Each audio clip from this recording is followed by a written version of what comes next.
Hey guys, how are you? We are entering into our third week of month 2 on emotional well-being. Our topic this week is guilt. Isn't that wonderful?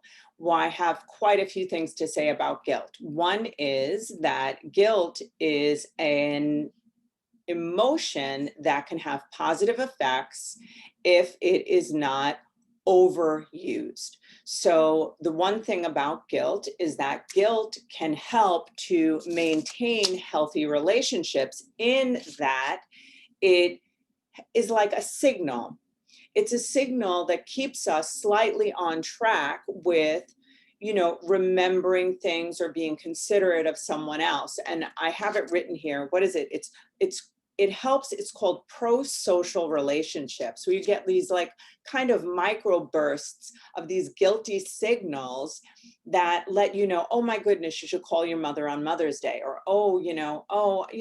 maybe I don't want to be that brash with that person. So it's a slight little subtle signal that's not a long response.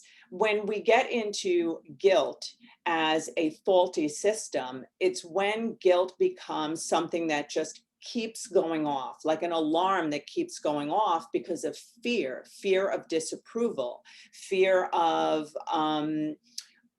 this kind of sense of that, very, very concerned that you're doing something wrong or that you won't be pleasing. And this is a very, very big issue that women have in general, that women are very, very socially concerned. They are relational and they want to be in good relationships. So it's almost like you're having like a faulty signal going off on and on and on and on, with an alert, like a hyper vigilance to not offending anyone, not making a mistake, not being something that would be offensive to someone else because there's a fear of disapproval. When we get into a place with guilt, where guilt becomes an emotion that we become addicted to, that is an issue.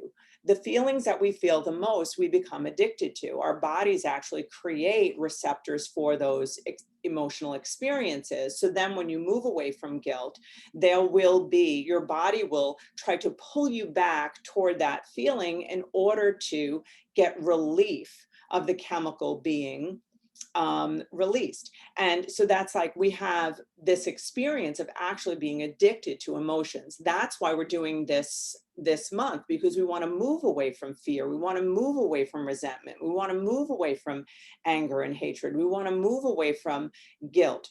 The feelings that we're having, they're good if they are a guide. When they become a god, we are in the wrong area. We're in a destructive place. So there's a lot of things I want to tell you that, guilt can help to maintain good relationships, but guilt can also be used internally. You see, they did studies with college students where they believed that they were taking lottery tickets from people who had won, and they were experiencing guilt feelings, and they were willing to self-punish, to shock themselves in order to relieve the guilt. So you might notice that if you have a steady state of guilt, or if guilt is running in the background, which this is very typical for women. So you want to be aware of that. Am I running a program of guilt in the background in the landscape of my life, that most things are running through this idea of guilt? Oh, have I offended anyone? Did I do something wrong? Or if something happens wrong in the room, it must be my fault. You want to be aware of that, because we need to pivot out of that. You can't leave this month with guilt being your primary focus, okay? So that's what we're doing.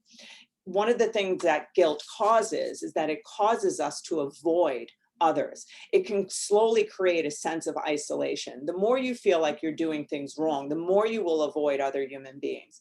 When you feel like you can walk right up to someone and talk to them, you can just be present, you don't isolate, that usually indicates a sense of confidence, a sense of, you're good with who you are, even if you've made a mistake. And I think that one of the antidotes to experiencing guilt is being able to say to yourself, I'm okay with being wrong. I'm okay with making a mistake. I'm okay with letting people down. That doesn't mean that that's your choice. It doesn't mean you want to do those things, but you're willing to apologize. You're willing to recognize your humanness. You're willing to own what you've done, but not have it dictate your life. Remember, we need to understand that we're human beings and that all of us are flawed to one degree or another, and that we're going to do things that are going to hurt other people, that are going to let other people down. Does that mean that's the intention of your heart? No, but at least being able to accept the fact that we're not perfect, that we don't have to be perfect, and having people in your life also that are not going to ridicule you or cause guilt trips. So I'm going to segue into the concept of guilt trips, because you may, I may, or other people in your life may bring you on a guilt trip. And it's kind of like a form of trying to gain love by guilting people into loving you, like, oh, you never call me, or oh, how come you this, or how come that. And it's like this subliminal kind of message that you should be guilty because you didn't love me the way I needed. You should be guilty because I am a victim of life. You should be guilty because you didn't spend time with me. And if you're doing that to others, or if it's happening to you, you want to ask yourself the question, is that actually bringing you the love that you want? If you think about when somebody puts you on a guilt trip, the natural tendency is to move away from them. You may do the very thing that they want, call them all the time, but now you're a prisoner to them. Now they own you. Now you are not freely giving love. And so you want to ask yourself the question about that. I am very, very on top of that concept with friends, with family, with my kids. They do not have to reach out to me. They do not have to be there for me. That is their choice, and that is something that I make very clear to people. I am not mad at them if they don't show up. I am not mad at them, blah, blah, blah, because I believe that we need guilt-free relationships. And if you're having relationships where you're controlling others with guilt, I very strongly suggest that today you stop, because that's going to be part of your challenge. What you're going to do this week is you're going to be very, very aware of the guilt that you experience in the landscape of your life, and also the guilt that you're producing in others. Very often, if we feel guilty, we may also be producing guilt in others. Guilt is very associated with being, if you're creating guilt in other people, it's because you feel like a victim. And you want other people to feel badly for you. If they feel guilty, it supports the core belief that I'm a victim.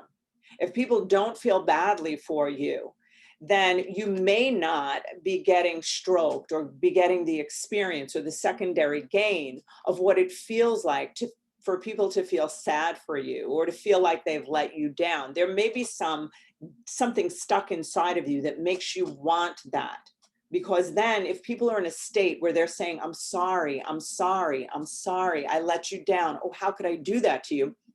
There may be a part of you that really, really needs that because you feel let down in your life, maybe from your childhood, or maybe something in your life really feels hurtful. So you're looking for others to say, I'm so sorry I hurt you. How can I make this up to you? And you may also be in this state where you're apologetic and you're living an apologetic life because you're looking to make up for this core belief of what's wrong with me, I'm not good enough. Or maybe you learned about perfectionism, that if you make if you make a mistake, or if you don't do things perfectly, or if you don't show up the way you're supposed to show up, the way your mother wanted, the way your father wanted, the way that you perceived that they wanted, that somehow you not extending what's needed on the other end means that you're not good, means that you're failing, means that you're consistently failing. If we're looking for what we're doing wrong, we will always find it because we're always doing something wrong. I mean, it's just part of acceptance. But if you're looking for the value in others, if you're looking for the value in you, if you're looking for making sure that you do what you believe is best for other human beings and not making it a lifestyle where they own you, you resent them, and then you avoid real intimate connection and then you hate and punish yourself because you feel guilty about how somehow you have not measured up. Remember, these are core beliefs. We have a tendency as women to overinterpret disapproval. We overinterpret when we see silence in someone, when someone is not approving and smiling at us and telling us and reassuring us, you're doing good. No, it's okay. That's why women say, I'm sorry, I'm sorry, I'm sorry, I'm sorry, I'm sorry. It's such a habit. I say it, and it's replaced the word excuse me. It's replaced things that, that are not needed to be replaced. So it's become such a mantra that women are always saying, I'm sorry, because they want to hear back, no, you're good. I like you. I value you. I'm reassuring you that I want you in my life. I'm reassuring you that you didn't hurt me. Remember, our goal is that we want freedom. We want freedom from all of this. And remember, living a free lifestyle as a female can feel threatening to others. When we don't feel guilty when others need us to, but we are genuinely owning where we are, apologizing, but not berating ourselves, we have to allow others to feel whatever they feel and be able to accept when we have made a mistake as a human being. Remember, freedom is it. Now, the last thing I want you to consider is, what have you attached guilt to? You want to start to notice the things in your life that you've attached guilt to, and then ask yourself the question is, do I want to continue to attach guilt to this area of my life? Do I want to continue to attach guilt to the different things in my life? And how is that being of value for me? I'm going to ask you as your weekly challenge to be very, very aware of, awake, aware in the now, right? Without judgment of what you actually feel guilty about. And I want you to, you're going to do the PDF. So you're going to be asking really, really hard, not hard, that's not a good word, very simple and laser focused questions about your heart. Like, what are you most guilty about? What are you most afraid of?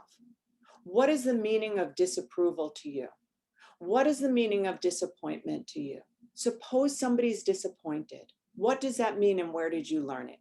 So this is about understanding and knowing the truth about how much guilt resides in our body, and then making the decision to see it, noticing it when it arises, and then pivoting away from it all week long. That's what you're going to do. You're going to pivot away from guilt. Pivot to, I accept myself as a human, and if I've made an error, I'm going to directly address it, and then I'm free. And I'm not going to be bound to you because of your victimhood. I'm not going to be bound to you because of your pain. I'm not going to be bound to you. Your pain is not my fault. Your, whatever it is, whatever the decisions are that you're making in your mind, what you're attaching your guilt to, you want to understand that living a guilty life in general is very damaging, not only for you, but for everybody around you, because it's disingenuous. When you're always saying you're sorry, are you really in your present self? Are you really there? Is the connection really there? If the people that I'm closest to, I really don't ever have to say I'm sorry to. And if I say I'm sorry, I'm like, oh my gosh, shoot, wow, I didn't even think of that. Can you forgive me? And they're like, yeah, you're a human. I don't care, because you want to have relationships that are free. I am very invested in having free relationships where it's not required of me to apologize. A lot of relationships that are put upon our shoulders are obligatory relationships where we have to show up the way that people expect us to, or they're mad at us. And I want you to be able to list out what those relationships are and be able to say, how am I going to pivot and change the way I'm interacting in these relationships? And we can go on and on about that. Enjoy your PDF. Remember, be awake and aware about guilt in the background. Be willing to shut off that app that's playing in the background that tells you that you're not good enough, that tells you that you failed other people. Accept it. You're going to fail other people. You're going to miss things. We have blind spots. We're not going to know how to always make everybody happy. Are you willing for people to not be happy with you? You're going to be answering all these questions in your PDF. Be blessed. I think that you are amazing. and don't have relationships that are primarily fueled by guilt. Think about the relationships you have, and are they fueled by that? I'll see you soon. Love you so much.